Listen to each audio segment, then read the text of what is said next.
I don't care what way he tries to play the fight. I'm going to play the fight my way. August 26th. Vegas is mine. Man. If he throws the city, well, we'll see. August 26th.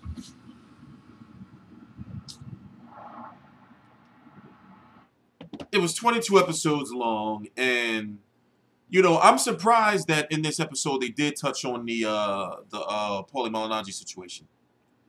You know, obviously Paulie Malignaggi works for Showtime, so they wasn't going to show him in a bad light. And episode 2, if I was to give it a rating from 1 to 10, given what we know already, you know, I can give it about a 7 because, truth be told, we want all access to give us information that we already don't know. My bad, I'm watching a Herrera fight at the same time. We want all access to give us information that we already don't know. So, of course, we got, you know, for those who've seen the episode, we got to see, you know, Paulie Malignaggi entering Conor McGregor's camp as a sparring partner. But there was no footage of what happened, even though they left it open-ended. You know, because they allowed, this is Showtime, allowed a segment of Conor McGregor to talk about, you know, how he kicked Paulie ass. But then you have Paulie on social media today, so you have to wonder, has Paulie seen this episode before now, which is the premiere? Right now it's August the 4th, 2017. Right now, 10:23 p.m. Eastern Standard Time. It literally just went off. This is a live real-time video. You have to wonder if Paulie actually seen this episode and he ain't like the way it was cut up. So now Paulie is no longer sparring with Conor McGregor. I mean, the fight is what now, 22, you know, days or so away. You know, so, you know, that whole thing, you know, is over. And also Conor was talking about how, you know, on this episode that basically Paulie was talking shit, you know, before the fight was even official. When people really thought that the fight wasn't even really going to happen. So, long story short, they brought Paulie into camp and released some images, you know, and some cryptic messages, basically saying that Conor McGregor was manhandling Paulie. So boxing fans know that Paulie is an excellent, has a high ring IQ, and it's hard to believe, you know, that this MMA fighter will come in here and give Paulie Malignaggi trouble. You know, now this is me not, you know, this is me keeping shit 100. I don't think that Conor McGregor can handle Paulie Malignaggi, even if Paulie Malignaggi is a little fat around the belt. But still, you know, you have to not be biased and think like, of course, Conor McGregor can have his good moments. In boxing, anything can happen. And over in the UFC, which is a major sport, by the way, a combat sport, he is a you know, excellent striker. So he has hands. It's just that, you know, he's learning the box while Mayweather is out shopping with his kids. And, you know, this is a short camp for Mayweather. Don't be surprised if this is what, like a 5-week camp. We may have seen footage of him getting back into shape and everything, but camp is usually, you know, like a grueling process, you know, of what, 6 days a week, 5 days a week, you know, so you can tell this is a short camp for him. You know, by the way, media workout is next week. And Mayweather usually always does something, you know, he does a media workout the way a media workout is supposed to be. He actually works out. So, for example, the one for Mayweather Pacquiao, he went through a full workout, even though he was late. I remember because I had to wait, you know, to edit all that footage. Even though he was late, he still did a full media workout. That footage is here on the channel. When it came to Andre Berto, you know, he did a sparring, you know, for his media workout. You know, so you can actually see, you know, how sharp it is. So I'm interested to see what he's going to do for this. What could be the last fight, as he's saying, of his career. But you never know with this guy. You know, especially, you know, as people say, you know, when the money runs low. Now, the tax issue is for real. You know, don't fall for the bullshit. Do I believe that Floyd Mayweather is broke? No. It's just that he has money he can't touch, you know, like he wants to, you know, from my understanding, for good reason, to make sure that he never does go broke. But however, he shouldn't be in these type of situations. So you have to hope after this McGregor fight, he gives them the money that is owed to them, and also make sure he takes care of the money for the McGregor fight as well. So you don't have these situations going forward in the future with these humongous tax bills off of big payoffs that he's had, because this tax issue is from the year before Pacquiao and Andre Berto. So even though he may have given them some money, you know, remember, we don't know all the details. You know, but it's out there in the media, and he has not denied it. You know, so he'll say shit just like he said on this All Access about, well, I still got my house, I still got all my stuff. Of course, you still have your stuff because they haven't said, yo, you know, we're going to take your shit, because they know that he's going to get this McGregor money, and they're going to wait to see if he's going to give him that money. Then they'll take your shit. So don't fall for the bullshit. But you just have to hope, you know, that 10 years down the line, 20 years down the line, we don't hear that he's going to be broke. Now, he did also allude to the fact that he makes millions every month. He may not be making millions every month. He may be or allowed to spend as an allowance a certain amount of millions per month, or a million, or whatever the case may be. But like I said, I refuse to believe that he's broke, or he has, you know, like not set up, or somebody didn't look out for him to set up so that, you know, his money will be invested properly, and that, you know, he'll get like a certain amount to spend so he can still live the life that he wants, but not out there blowing, you know, hundreds of millions of dollars, because it's just too much money to blow. So this McGregor fight is supposed to send him over to that point where it's like, okay, Floyd, you had tax issues multiple times before, so now this time you should be cool for the rest of your life and be super rich, you know, beyond your wildest dreams, even though you already have been. But this time there's no possible way you can go broke. There's no possible way.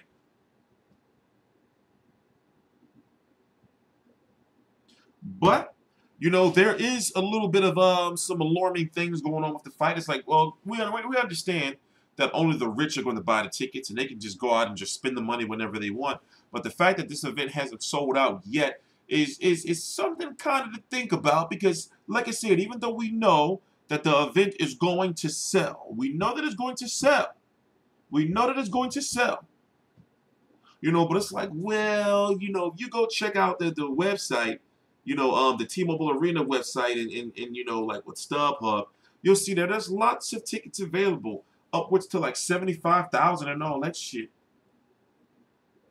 Now, Floyd Mayweather is predicting that he's going to make 300 million. Fans are predicting that he's going to make 300 million. But how much to make 300 million? Now, let me see here. Let me just do a little bit of simple. This is just the simplest of math. What is it? Let's say 99 times, let's say if it does 4.4 million pay-per-view buys, just like Mayweather versus Pacquiao. That is very simple math, right? That is very simple math. Very simple math. Very, very simple math. Oh, my bad. I was reading text messages. You know, so you got to think, right?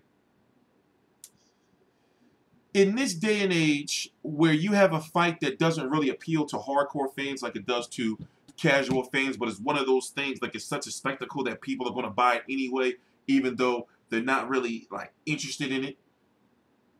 If this was like Mayweather Pacquiao, where the casual fans, from hearing about it on the news and all over the place for years, you know, all the Asian fans, all the Mexican fans, all the UFC and the boxing fans brought into this, I believe that it can do Mayweather-Pacquiao numbers. But it's hard for me to believe it can do Mayweather-Pacquiao numbers when you look at, you know, how streaming is on the rise. Even though there's going to be a lot of money pumped into, you know, anti-piracy that night, when you look at, you know, so many hardcore fans are turned off by it, even though a lot of them are going to buy it, or there's going to be a lot of people at parties or watching it, you know, a lot are going to be watching it in bulk, you know, like not single, you know, like maybe 10 plus people, 5 to 10 plus people watching it, you know, off of one pay-per-view buy. So, you know, I see 2 million being realistic. 2.5 is like, oh shit, it'll be 2.5 in my opinion. If it does 3 million, I'm like, oh shit, this shit is fucking crazy. Now, don't get spoiled by that 4.4 Mayweather-Pacquiao number. Don't get spoiled by that, because that was a big number. A huge number that can never possibly be broken. So to get to 2 million these days, to get to 1.5 million is difficult as fuck in this boxing landscape. To get to 1 million, you're like, oh shit, a million, hey. But if they get to 3, I'm going to be like, yo, this shit is a crazy success. But will Mayweather make 300 million? I don't think so. But either way, he's going to make a shit ton more money than a lot of us is going to make in life. I plan on making a lot of money, like the type of money one day in life. Hey, You got to dream big. But the thing is, the reality is, even if he only makes $100 million, which is already guaranteed for the most part, come on, man, there's so much money in this fight. It's the money grab, and it's creeping up right on. It's creeping right up on us.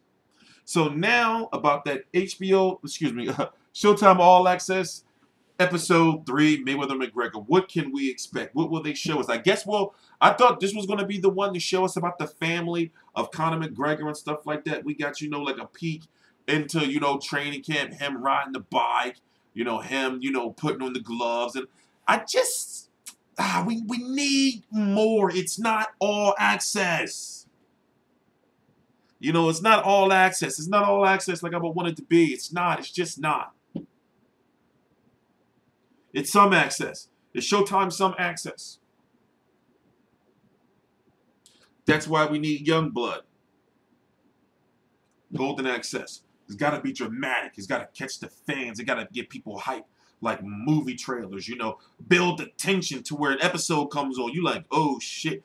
It's just digital marketing is the key, man. You got to target these, you got to build this shit up like movie trailers. Like, yo, I can't wait till that show drop on Friday. People not hype for all access like they used to be for HBO 24/7. Remember, and those was the Floyd Mayweather episodes. Remember, you used to be hyping shit. You used to stay in like, yo, that 24/7 coming on like, and then this is on a Friday night. So even though they do put it on YouTube, the version they put on YouTube is the watered down PG. Is it PG? Well, for example, we saw titties. We saw the girls collection on Showtime. We saw titties. You're not gonna see titties on they're gonna be blurred out. They're gonna be blurred out. We saw there's curse words and stuff. You don't get curse words on the YouTube version, so you gotta have Showtime. But to close up the video, yeah, Paulie feel like he was exploited. Like they brought him in the training camp and like released certain footage and shit, to make it look like he was getting fucked up when he really wasn't. One, like I said earlier in the video, one photo, you got Conor McGregor levitating and Paulie Malignaggi, and then another one, you got Paulie Malignaggi laying on the canvas and Joe Cortez is trying to stop Conor. Also, if you don't know what Joe Cortez is there for, I'm glad they also addressed that in All Access, where Joe Cortez is there to give Conor McGregor the do's and don'ts from a referee standpoint. And he also pointed out there was one segment when he was talking to Conor in the corner and was telling him, like, let's have a better, day than we had before. I guess it was rough, like telling Conor what to do and what not to do and what type of punches to throw and which ones are legal and all that type of stuff. So basically he's a trainer, a coach, advisor from a referee standpoint, which was smart for them to do. I just wish they would have brought in an actual boxing trainer to help them along as an advisor. Someone, like with a name or someone just get this, just help out because, we don't know. Listen, I say this. Floyd ain't never seen that type of style. We don't know what that type of style is going to be. We don't know what this is going to be. This shit probably going to look crazy. But it is what it is. We're working on it. About a 30% chance we'll get to the fight. We will be in Vegas, but actually getting to the fight, about a 30% chance. Climbing. We've been making some moves. Remember, people said we wasn't going to do this, we wasn't going to do that, we wasn't going to do this. We covered one of the only media organizations to have somebody at each and every one of the press conferences, multiple people, of all the press tours for Mayweather McGregor, which is historic shit. I'm just blessed to be able to say I was a part of that. And I'm hoping that the guys that were involved are blessed too. That's some historic ass shit. Like these media workout, this is historic. The media workout is next week. But anyway, let me stop before I'm blabbling. I'm blabbling on. I want to watch this Herrera fight. I'm Teach You Controversy. This is Teach You Controversy Live. I cover every single major fight live. Please subscribe. All the links to my social media are right down below in the description box.